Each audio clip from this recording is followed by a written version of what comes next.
I'm Dr. Paul Dyer, Grandmaster of Martial Arts, and with a good friend of mine, we're here doing another webinar educational podcast because we know martial arts can save our lives. So introduce yourself, girl. My name is Tonya Ben Mansour, owner and head instructor at Integrity Defense Academy, Mobile, Alabama. I am under the tutelage of Moshe Katz, world-renowned Krav Maga expert, as well as George Zimpanodakis, who is the head of Greek State Council Security and for sanshao, kickboxing, sanda, same sport, so to speak. And also a licensed massage therapist and Reiki healer. So are you busy in Mobile? How's Mobile doing with the economy and how are the people doing? You know, it's not as bad here. I think the cost of living is lower. So, you know, the wages are lower accordingly, but I think people can fare a little better here than other places. Now, we know that, let's get right into women in martial arts, because I tell you, girl, there's so few of you, Too few. There's too few, and now with this, let's go with this sexual harassment that seemed to like blanket the airways. Matthew Lauer just got suspended today. What do you think about women? Because I've always loved women empowerment. But I believe in people empowerment too. It's not just women, but to ask you specifically, what do you think? What's going on? Well, I think it's important. Just as far as, you know, physically defending yourself, but also mentally defending yourself as well. It's I think sexual harassment goes both ways. I think that with the role reverse of the male being harassed by the female is a lot less, but it's a real concern of something women have to worry about. I mean, I go to the grocery store and it's, hey, sexy, what's up? You know, like, don't speak to me like that. Yeah, that's not okay. No, it's not. You know, it's disrespectful.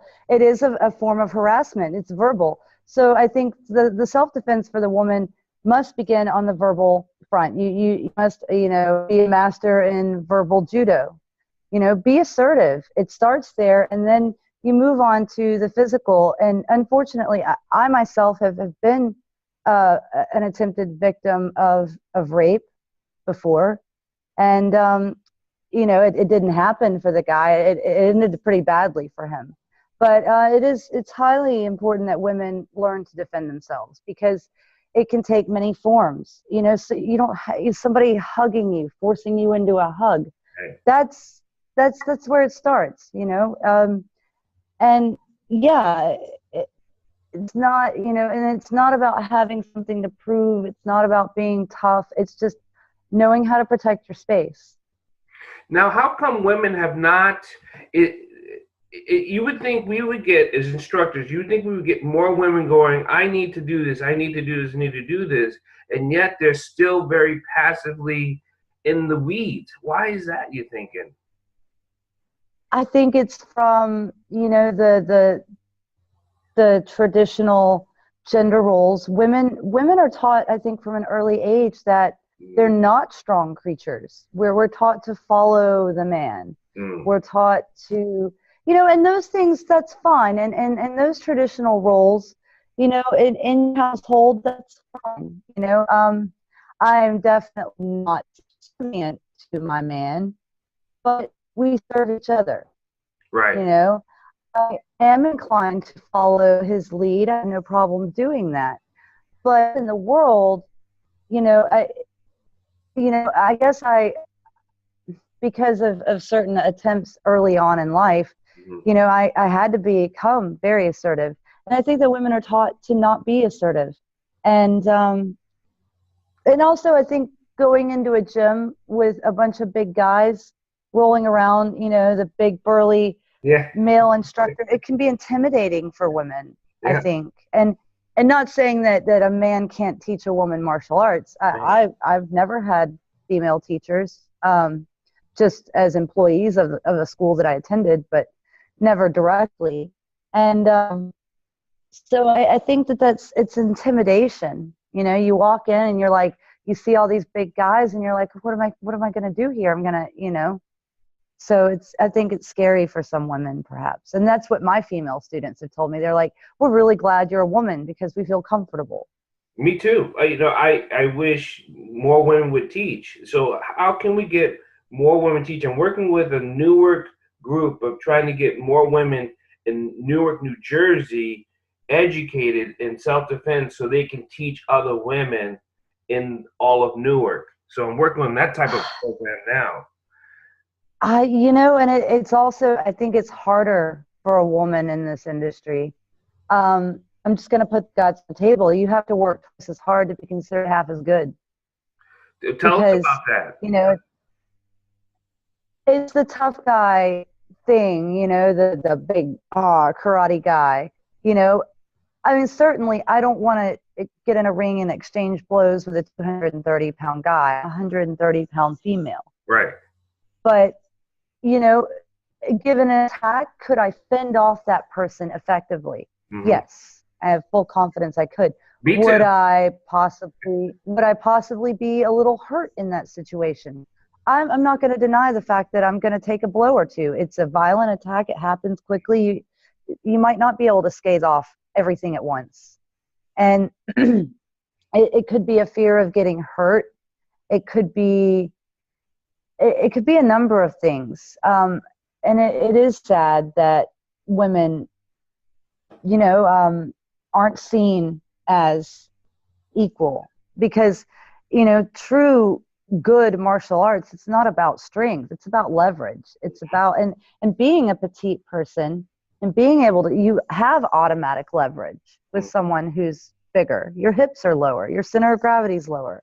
So if you can effectively utilize that, then you're actually maybe in a more advantageous position. So how is the men, when they get taught by a woman, do they test you out a little bit? And I know you've had some people try to test you, and you put them in their place. And I like let's hear those stories because I love it. I absolutely. Oh wow, this one guy, he's young. His father I think is high up, or uncle, one of his immediate family members high up in law enforcement here. You know, this kid started martial arts young. He's like little MMA kid, the attitude that goes along with that, and comes in here and he's like, yeah, I stand like this and my dad hits me with a stick. And I'm like, child abuse, but whatever. You know, it's unnecessary. But so he wanted to, you know, try some of his jujitsu takedown with me. And I was like, okay, this kid's wanting to get sassy. I let him take me down to the mat. I was in control of that takedown, although I let him kind of feel like he was, and then automatically came up. He didn't see my foot right there at his throat. That's, you know, funny. You get some of these cocky people all the time, and they still don't understand the true concepts of. Here's what I know. Here's what we do know. We know we have a problem with in the United States. Martial arts, true martial artists, is different than people practicing this thing that in these other schools. We know there's a total drop off between. I'm not going to say authenticity or character or honor, but there is definitely educational drop-offs to teachers who are teaching and they still they're not getting the full thing, and they're not trying to learn it from people like yourself or the seniors that are out there who are really teaching. It's about the flair. It's about the instant gratification. It's about, really, I think it's a product of marketing. You know, people want the tough guy. Yeah, I suck at marketing too. But the people that are here, I couldn't imagine having a better group of students than I do now. They're all, some of them extremely humble. This one girl, Lee, she has a black belt in Japanese jiu-jitsu. She has a black belt in judo, a black belt in taekwondo. Her dad was a sensei that owned 3 schools. And she comes to this mat with, she has worked hard to unlearn any bad habits that she has, which aren't many. She's a force to be reckoned with. She's highly talented, and if you get on the ground with her, you're in a lot of trouble. But the striking and other things she wasn't as familiar with. But she came to this mat with humility, with an openness, and her dad has come in to join a class when he's in town. This guy, he's an ex-special forces, trained military, had 3 schools, judo master, came to this mat with the same humility. He didn't try to, oh, well, what about this? Because he doesn't know Krav Maga. Right. So, and now he's just obsessed with it. He is obsessed. But I think that the new school attitude, and this is the marketing of instant gratification of, we want avant-garde, we want bold, and that's just our culture. So let's get into Krav Maga, and I'm not going to get into these arguments with other people who practice the name of Krav Maga, but let's talk about what Moshe stands for and how he teaches, and his philosophy is just the way he gives it. It's just amazing. It is, and why I chose to stick with IK. I studied like 3 or 4 other systems of Krav Maga before I came to Moshe, not in depthly, but enough to get a feel for it. And there were too many things I didn't like. Some of the more Americanized versions, they kick in the head. Oh, you're a black belt, now we're going to teach you to kick in the head. Not a good idea when you're on the street and you want to get that off balance on concrete. Go ahead. Yeah, knock yourselves out, which is probably what's going to happen. But no, what Moshe does, and why I really love IKI, and why I fully have immersed myself in the teachings that he puts out there, is that it's not the tough guy image. He really stresses simplicity, because honestly, in a life or death situation where there's a gun pointed at you, and I've had a gun shot at my head before, it's scary. You don't have time to think. A 20 move kata is going to go out the window. Yeah. So the simplicity of what he does, it's based on just total reaction of what you would want to do anyway. And he really, and the humility of his teachings, the scholarliness of it, the way he stresses, clean technique, clean living. And there's no judgment, and, anyone can do it. And that's what I love about his stuff, is that some things out there and some techniques only work if you're the biggest, the biggest, and the fastest. I have a 70-year-old woman that comes to my morning class. She's been with me about 1.5 years. That's awesome. And she's never going to be in a ring. She's, but if someone attacked her, she could, without a doubt, survive it and get away. Really hurt the other guy in the process. I actually got a really good feel seeing openings immediately and just flowing into that. So I know what I like about Moshe is that I know Moshe. I know he's coming. He's coming in from Israel this February. He's traveling, and he'll be in Selfdefense, and he'll be at your school soon after that. What dates are those? February 15th. Yep. And is he staying? February 15th. He'll be. Is he what? Is he staying for a couple of days with you? What I'll probably do is go get him that morning, and then I think he has to fly out on the 16th. So I'll probably go get him early in the morning of the 15th. I just go over to Florida and bring him back that night. He's in Brazil right now. I talked to him this morning, actually. He was flying to Brazil, So he's got a really long flight from Miami. He was in Miami this morning. So closer to time what he wants to do. But usually, yeah, if he can, like last tour, he had a couple of days. And so he was like, hey, can I come out and see you? Sure, you know. Now, Best friend. You recently started working with some Wounded Warrior projects. Tell us about that. That's exciting. We wounded veterans with traumatic brain injuries, and I'm not talking like vegetable injuries. I'm talking behavioral, PTSD, impulse control, things like that. And some of them are physiological.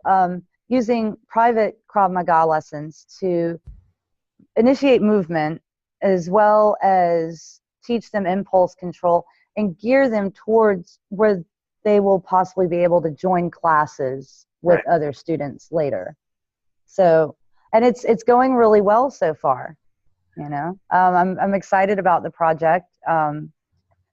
Hopefully, at some point, you know, it will grow into a full-blown program is what the coordinator is aiming for. Right.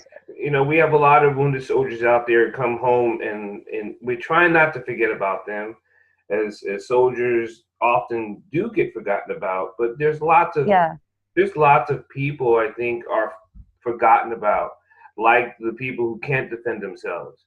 I'm trying to figure out what we can do to get into our communities and our schools, so we can teach teachers to be better teachers, and so we can build a better life in this community. You know, here they do a community planning activity thing where they'll have, say, where I used to live in Mobile, there was a Palmer Pillins Middle School. And I know some years back I took a belly dancing class there, and then my boyfriend and I just recently got done with a little 5-week salsa dancing class. Mm-hmm. And they do different activities, and it's open to the public. They advertise it and get people in as community activities. You don't get paid much for teaching a class with them at all, but it's not about the money. It's just about, you know, getting to know your community. Yep. And the coordinator contacted me about doing a Krav Maga class there probably over the summer. And, you know, there are activities like that. You just have to go through the school system to find them. Now, my employee, he teaches American Jiu-Jitsu and Karate. His name's Tim Mai. He has a grant to where he does an after-school class at like Bryant Middle School or high school, where, you know, students can come, and it's grant. He gets paid through a grant to offer classes after school at the school for the kids there. Okay. So sometimes, you know, there are resources out there available, but the sad thing is that they're not easily found by us. We definitely need to build the people who are afraid of themselves, afraid of other people, and stick up for themselves, to have that inner voice to jump out there. Is there anything you want to tell more women, or just people in general, to you too don't have to be afraid? You really don't. And don't look like a victim. Part of it, don't walk around with these in your ear in the parking lot. Don't look at your phone. Don't look at the ground. Even if you're lost, head up, walk like you know where you're going. Mm-hmm. If someone does approach you, put your hand out. You don't have to let them get too close. And don't be afraid to say, stop right there. We can talk from here. Don't be afraid. Get into a local gym with an instructor that is credible and learn some self-defense. Right. I mean, especially with the holiday season coming up. I was just walking around New York, and I did this little, I think it was 1 minute and 47-second walking podcast, and showing the people how their heads are down, and they're like this, and their pocketbooks are flinging out over here, and I'm like, they're just living in an oblivious. I'm not saying be like this and like jump at shadows, going like what, you know, but you know, hold yourself up, be aware, you know, to look about your surroundings. Some people they don't know. And what I'll do here, and I'll videotape it and send you a clip, is I see people completely oblivious. I'll just walk up and tap them on the shoulder, and they, and I'm like, you should have been paying attention. I could have killed you. Right. And they're like, who are you? And I'm like, just a good Samaritan. Have a good day. I just do things like that. You know, I hate to tell you, but I think you could get away with it because you're a woman. I would go to jail and get shot in New York. Don't do that in New York. Here it's okay, but you know, I could not do that one. I would be with Matt Lauer. He harassed me, you know. So it was, but that's a good thing to do. You know, just you awaken people up, and I think that's the one thing I love about martial arts and what we do is that we wake people up from the spiritual to the emotional to the mental. So I think yes, that's cool. And it's all of that. And you know, the MMA craze, and MMA is fun and interesting to watch, but I think that they've taken a lot of the values of traditional martial arts off the mat. Yeah. And I think it's kind of sad. I would like to see more of the honor, more of the integrity, but you know, just a friend of mine in Florida, he did some boxing, but next to the boxing gym there was an MMA gym, and the MMA guys would come out and just catcall at women and harass the boxers, you know. And I think that it's the attitude that the sport is putting, like that's an instructor issue. Yeah, that's an instructor issue. Because if your kids, and I call all my students kids, doesn't matter. I do too. If your students go outside of the gym and are able to do this in front of the instructor, that's an instructor issue. It is. And but I'm seeing a lot more of that, not just in MMA, but just in general. You know, it's almost like this dark cloud that seems that I see creeping over our society. It's bleeding over onto the mat, and you know, I think the goal of any martial artist is to never have to use what you learn. Yeah. You know, don't go out and seek it out.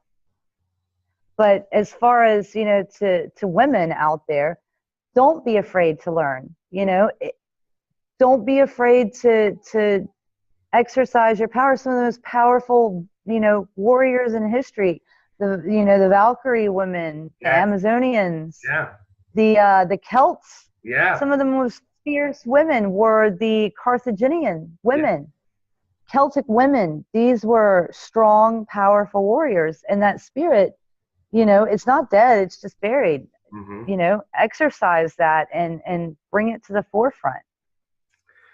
Tonya, it was a pleasure, girl. I'm so happy. I'm glad we're friends, and I'm glad we've been connecting with other friends of ours and talking about what we need to get it out there and educate more people. Yeah. I love working with you in any capacity, Paul. You're one of my favorite people. Thank you. And an extremely talented martial artist. I mean, you've got years of experience on me. So I look up to your accomplishments and what you've done. It's a pleasure to see it, know it. Oh, that's humbling. Thank you, dear. So